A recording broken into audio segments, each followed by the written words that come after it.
मोहब्बत पे ना करो तो बेहतर है। उधर मुंह करके रो रहा है, कोई आंखें ऐसे कर, जाओ जाके जो उसके साथ जुल्म कर रहे हैं उठाओ बंदूक। ये जंग है बाबा, कोई सियासत नहीं, कोई जमहूरियत नहीं। आप इधर फिर रहे हैं कि मुर्शिद मुर्शिद, किसका मुर्शिद? किसी का मुर्शिद नहीं। किसी को ये जेब नहीं देता कि इमरान खान को मुर्शिद कहे। आए मुर्शिद के साथ ये हाल हो रहा है तो अपनी जान हथेली पर रखकर मैदान में निकले। मेरा तो इस उम्र में भी जी चाह रहा है इकट्ठा करूं लोगों को खुफिया तौर पे। ये अब्दुल गफूर अंजम ये जो कुछ करता रहा है ये कर सकता, ये कभी भी नहीं कर सकता था अगर कोई मर्दानगी दिखाई जाती। अब्दुल गफूर अंजम नहीं मिलता तो इसकी मां को मार दिया जाता। कहने दो मुझे, इसका भतीजा इसका भांजा पीछे लग जाता इसके खानदान। ये जज शाहरुख अर्जमन जिसने सजाएं दी और दूसरा तीसरा चौथा, और बाबा इन्हें मीठी नींद हमेशा की नींद सुला दो। देखो सारे सीधे होते हैं कि उसके बाद में चलते जाओ आगे। क्या हो गया आपको? खुदा का खौफ करें, हमें कोई इश्क नहीं था इतना जुल्म करने का। मैं सीधी आपको बात बता दूं, मैं इकरार करता हूँ, सच सच वही आपके सामने निकल। लेकिन जब जुल्फकार अली भुट्टो को फांसी दे दी और बाद में वो बंदा जो है जनरल ज़ियाउल हक सदर पाकिस्तान चीफ मार्शल एडमिनिस्ट्रेटर आलम इस्लाम का पता नहीं क्या, तो हमने कहा चल बच्चों को ठिकाने लगाते हैं और तेरे साथियों को भी ठिकाने लगाने की कोशिश की। मुझे पूछा गया कि मार लिया है ज़ियाउल हक को? मैंने कहा मैंने तो पूरी कोशिश की है, जिंदगी मौत अल्लाह के हाथ में, मेरे हाथों नहीं मरा।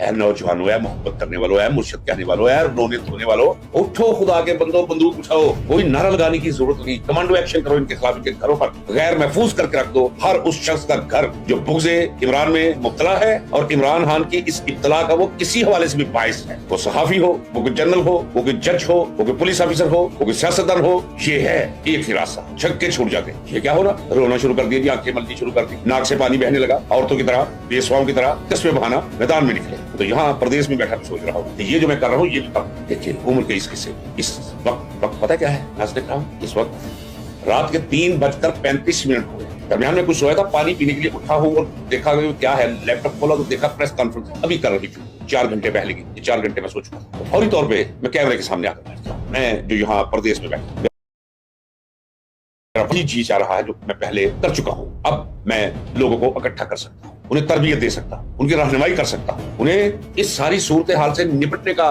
मैं कुलिया और साइंस समझा सकता हूँ। उनके अंदर है क्या होगा, क्या करते हैं, सिर्फ डर। क्या कर लेंगे? कुछ भी नहीं। अगर बंदा यहाँ सोच ले तो चमड़ी भी कुछ नहीं, ये हड्डियां भी कुछ नहीं, ये जान भी कुछ नहीं। या मुल्क में ये कुछ हो रहा है एक ऐसे शख्स के साथ और जो उम्मीद है पाकिस्तान की, और इतना मुखलिस, इतना सच्चा, इतना सीधा इंसान, इतना गैरती इंसान नसीब ही नहीं हुआ इस कौम को जिसे पाकिस्तानी कौम कहते हैं। तो क्यों? लेकिन पार्टीशन के बाद ऐसा नसीब ही नहीं हुआ। कहने दीजिए मुझे, दयानतदारी से कहने दीजिए, कोई फर्क नहीं आता। कायदे-ए-आज़म दयानतदार आदमी, ये भी दयानतदार, बहुत बड़ा काम किया, पाकिस्तान बना दिया। लेकिन कायदे-ए-आज़म के बाद अगर कोई शख्स जिसे मैं समझता हूँ कि वो इस लायक है कि इस कौम की क़यादत करे, वो इमरान।